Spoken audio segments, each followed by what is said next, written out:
बरसात का ये मौसम सीड्स एंड सीड्स पार्ट करवाने के लिए बहुत सही है। बीजों के अंकुरण, उनके संग्रहण और पहचान जैसी कई गतिविधियां करवाई जा सकती हैं। आज हम आपको 5वीं की पर्यावरण अध्ययन की कक्षा में ले चलते हैं।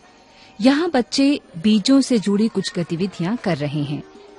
बच्चे अपने घर, आसपास और बड़ों से बातचीत करके बीज इकट्ठा करके लाए हैं। आइए देखें। जाइना, आप कौन से बीज लेके आए हो बेटे? Ma'am, I have brought some vegetable seeds. This is capsicum seed. Okay. What is this big seed? What is this? Ma'am, this is coconut. Ma'am, मैं तुलसी के बीज लाई हूँ। Ma'am, हम चना लाए हैं। And what is this black seeds? Ma'am, ये है काली दाल। मैंने एक कपास का बीज देखा था, लेकिन वो बार-बार उड़ रहा था, इसलिए मैंने उसे पेपर पे चिपका दिया। विभिन्न प्रकार के बीजों के संग्रहण करने पर बच्चे अपने अनुभव व्यक्त कर सकते हैं तथा साथ ही साथ पर्यावरण अध्ययन के कई महत्वपूर्ण सीखने के संकेतकों जैसे अवलोकन, उनकी पहचान आदि से उन्हें अवगत भी कराया जा सकता है। अच्छा, ये आप बताइए, क्या सब बीज एक जैसा होता है? मैम, कुछ सीड्स छोटे होते हैं और कुछ सीड्स बड़े होते हैं। राजमा का बीज लाल और खरबूजे के बीज सफेद होते हैं। मैम, कुछ बीज मुलायम होते हैं और कुछ मैम सख्त। मैम, कुछ बीज मैम टेढ़े होते हैं और कुछ बीज मैम सीधे होते हैं। Okay, children, these seeds are all mixed. Could you please sort them into groups based on their color, size and shape?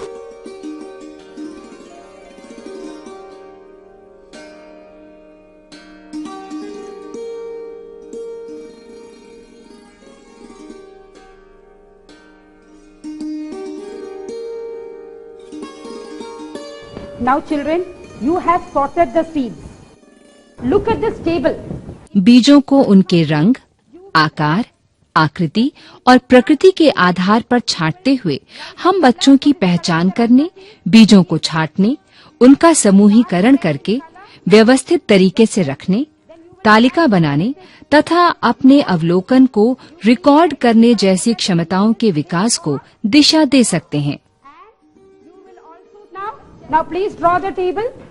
Please draw the table. Suppose if you don't know the name of the seed or if you don't know the shape of the seed, आप चित्र बना सकते हैं।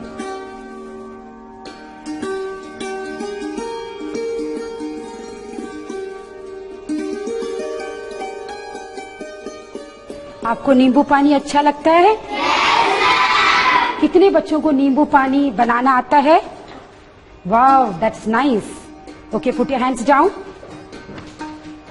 By chance, if you swallow the nimbu seeds, what will happen?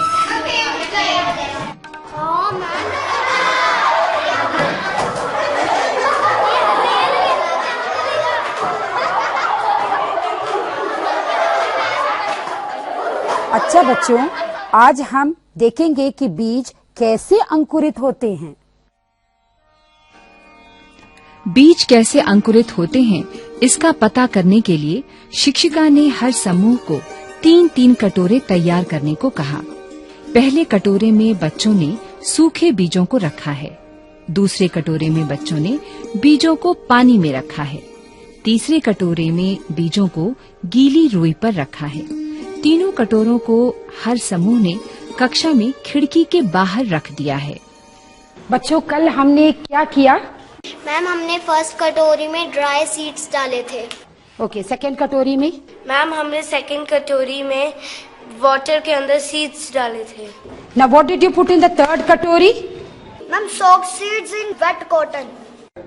Okay children, we had in the first katori dry seeds, in the second katori we had seeds under water, and in the third katori we had soaked seeds in wet cotton. My question is, what is your observation? In which katori did the seeds germinate? Take a look.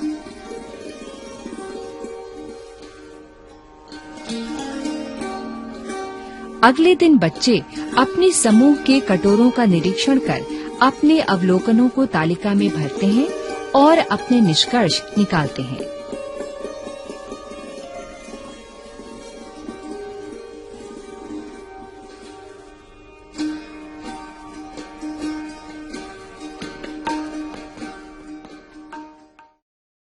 अच्छा बच्चों, पहले कटोरी में आपने क्या देखा?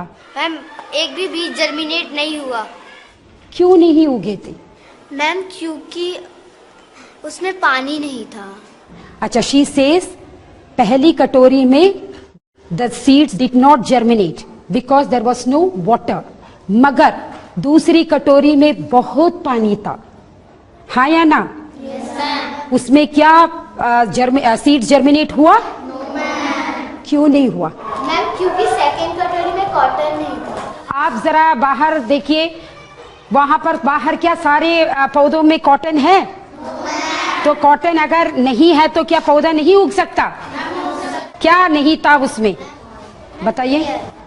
Air नहीं था। एयर क्यों नहीं था बेटे? एयर तो आसपास तो बहुत है। मैम क्योंकि मैम वो उस सीड्स के ऊपर में पानी भरा हुआ था। यस, ये आप बता सकते हो कि क्यों तीसरी कटोरी में स्प्राउट्स निकले थे? क्योंकि मैम उसमें रुई और गीली थी मैम, जिससे रुई से जल्दी निकलते हैं। रुई से जल्दी निकलती है यार, और कुछ भी चाहिए? सनलाइट भी चाहिए। एंड देयर वाज, बताइए, what is the requirement for germination of seeds? Yes बताइए। मैम एयर, वाटर और ma'am sunlight. Yes, very good. So she says that in the third katori, the seeds germinated because there was air, water and sunlight. So these are the three things which are needed for germination of seeds. That is the reason why the seeds sprouted there. अभी भी आपको लगता है कि बीज अगर swallow करेंगे तो आपके पेट में पेड़ उगेगा? किस किस को अभी भी डाउट है? किस किस को लगता है अभी भी?